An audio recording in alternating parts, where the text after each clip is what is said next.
Cuenta la leyenda que una hermosa mujer ahogó a sus 2 hijos en un acto de venganza hacia el padre de estos por haberla abandonado. Arrepentida al instante de lo que había hecho, se arrojó a las aguas para surgir como un alma en pena, destinada a vagar eternamente buscando a sus pequeños. Yo soy Dana y estos son mis terrores. Comencemos. Cuando era niño no me llevaba bien con mi mamá. Discutíamos todo el tiempo, por todo y por nada, y yo solía desobedecerla continuamente. Cada año viajábamos al pueblo donde vivían mis tíos paternos para las fiestas patronales. Eran como vacaciones, porque jugaba con mis primos y estaba a mi bola, sin ver a mi mamá ni pelear con ella durante gran parte del día, menos una de esas tardes, cuando durante una pelea por algo sin ninguna importancia real, y de la que me arrepentiré hasta que me vaya de este mundo, llegué a desearle la muerte. Esa misma noche, todos se fueron a una fiesta solo unas casas de ahí, y nos dejaron a los chicos listos para acostarnos. Fingimos dormir y en cuanto salieron nos levantamos para conversar. Uno de mis primos sugirió salir al patio a jugar con la pelota, pero otro dijo que era muy tarde, y si volvían y nos encontraban nos iban a castigar, por lo que sugirió jugar ahí mismo con las canicas. Por ese entonces, yo tenía una colección variada de la que estaba muy orgulloso y que llevaba conmigo a todos lados, pero solo jugaba de día, con luz, por algo que me había dicho mi madrina, con quien me llevaba mucho mejor que con mi propia madre. Nunca juegues a las canicas solo, ni mucho menos de noche. A quienes lo hacen se les aparece el mismísimo diablo disfrazado de niño, pidiendo unirse a los jugadores, haciendo trampa, ganando y llevándose a los participantes con él. Yo no le creía, por supuesto, pero como lo decía siempre tan seria y era tan religiosa, terminé por hacerle caso para que se quedara tranquila. Yo en un principio me negué a jugar, sin decirle a mis primos mis razones para que no se burlaran de mí, pero finalmente accedí por presión y también un poco envalentonado porque no iba a jugar solo. Me relajé y puse en el piso mis canicas. Jugamos un buen rato, siempre pendiente de la puerta y del sonido de la camioneta de mi tío para meternos a dormir tan pronto llegaran. Entre una jugada y otra, comenzamos a escuchar a los perros ladrando como locos y a uno o varios gatos que maullaban de una manera verdaderamente insoportable. Mis primos dijeron que eran los perros del vecino, que seguro habían logrado alcanzar a otro gato que se había cruzado la verja. No era la primera vez que pasaba. Volvimos a jugar, pero nadie se concentraba, porque esos maullidos se convirtieron con el pasar de los minutos en una especie de llanto, en los sollozos de una mujer. Vi en la cara de mis primos que también lo habían notado, y el más pequeño, que como yo tampoco era de por allí, sugirió si no sería más bien la Llorona. ¿Qué va a ser la Llorona ni que nada? Son gatos. Vamos a revisar si quieres. Lo regañó mi primo mayor, poniéndose de pie, listo para salir. Ninguno quería asomarse, pero lo seguimos a la puerta, donde los gemidos de los supuestos gatos apenas se escuchaban. Abrió, y si se puede, se escuchaban aún menos que dentro de la propia casa. Era como si lo que lloraba estuviese allí con nosotros, a diferencia de los perros del vecino que se desgañitaban de tanto aullar. Nos asomamos y no había nadie en toda esa cuadra, pero el llanto siguió acompañándonos por un buen rato. Al volver a la ciudad le conté a mi madrina sobre los extraños gemidos en casa de mis parientes y me regañó por haber hecho caso a mi primo y salir a investigar, porque si de verdad se había tratado de la Llorona y se había escuchado tan bajito y no la vimos, es porque la teníamos casi encima de nosotros. También me dijo que eso no había sido de gratis, no había sido por nada, que algo malo debimos haber hecho, porque ella tiene fama es de espantar a las malas madres y a los malos hijos. Muchas veces vi a mi tío evitar dormirse a la siesta después del almuerzo, como era costumbre en casa de mis abuelitos, y cuando lo hacía era solo por un par de segundos y se despertaba alarmado, como si le hubiesen dado un sacudón. Cuando le pregunté a mi mamá por el extraño comportamiento del menor de sus hermanos, me contó que cuando era joven y vivían en la que fue la primera casa de sus padres, le tocaba cuidar de él cuando mi abuela se iba por el mandado o a hacer sus trabajitos de limpieza. También aceptaba ropa para lavar y mi mamá ayudaba a la abuela cuando ella no se daba abasto. El lavandero estaba atrás y para poder echarle un ojo a mi tío y seguir con sus quehaceres, lo ponía cerca de la ventana que daba al patio, con un mosquitero para que no lo picaran los animalitos mientras dormía. Así anduvo por al menos 1 o 2 horas, dándole vueltas a mi tío que seguía durmiendo. Amenazó con llover y mi mamá estaba recogiendo la poca ropa que se había secado, cuando escuchó a su hermanito llorar. Los goterones comenzaron a caer y quiso terminar antes de atender a mi tío, pero él comenzó a llorar con más fuerza y mi mamá se preocupó.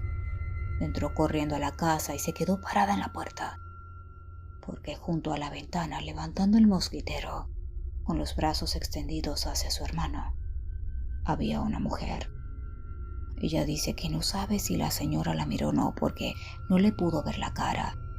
Era un morrón rodeado de cabellos sucios y una mantilla rota. La mujer se retiró poco a poco y dejó caer el mosquitero. Esperó a que se alejara de la ventana para acercarse a la cunita de mi tío que estaba llorando.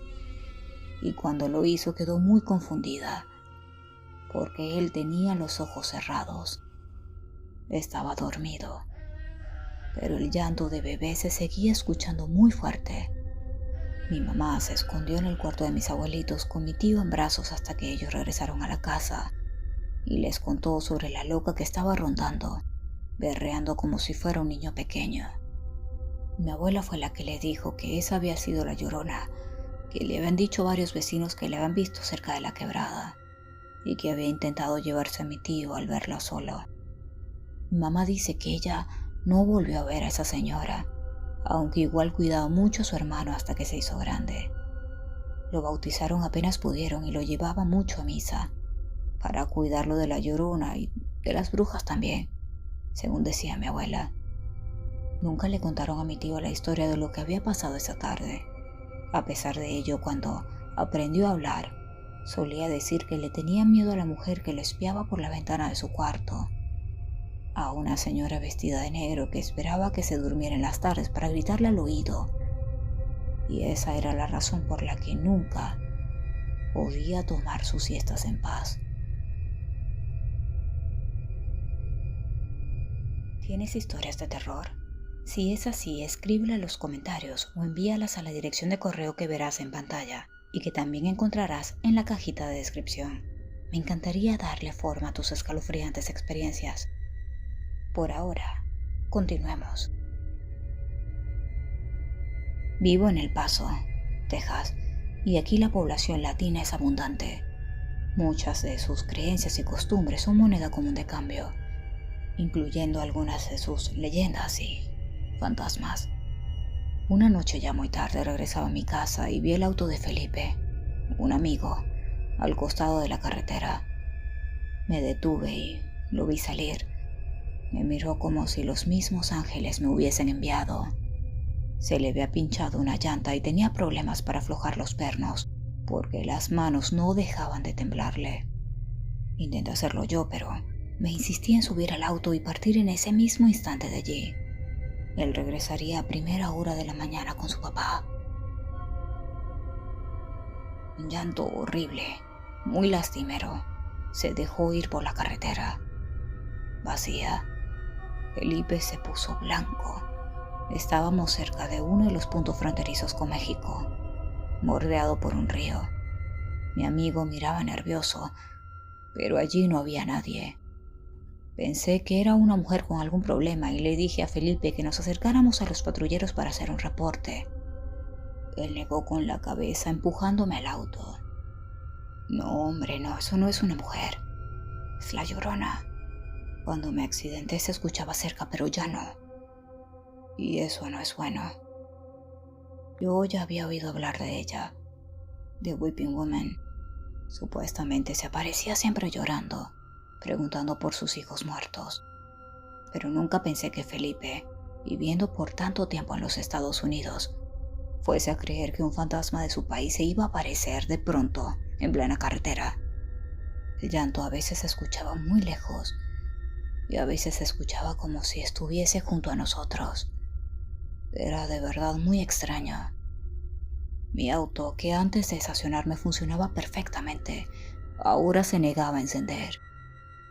Felipe estaba por desmayarse del miedo y me lo estaba contagiando, aunque yo aún pensaba que era o una mujer o un animal lastimado.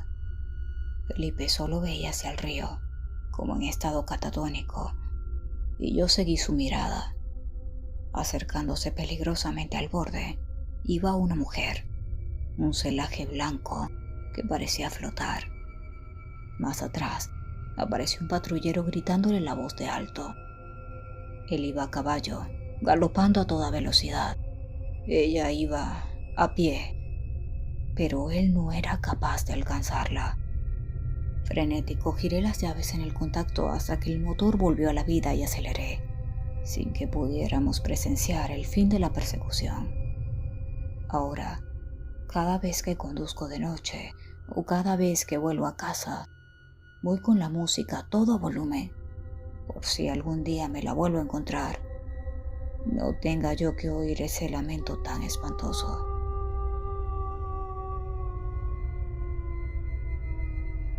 La siguiente historia me fue enviada en formato de audio y al escucharla, decidí traerla al canal sin ninguna modificación. Todo lo que están a punto de escuchar es de origen. Espero les produzca tanto miedo como a mí.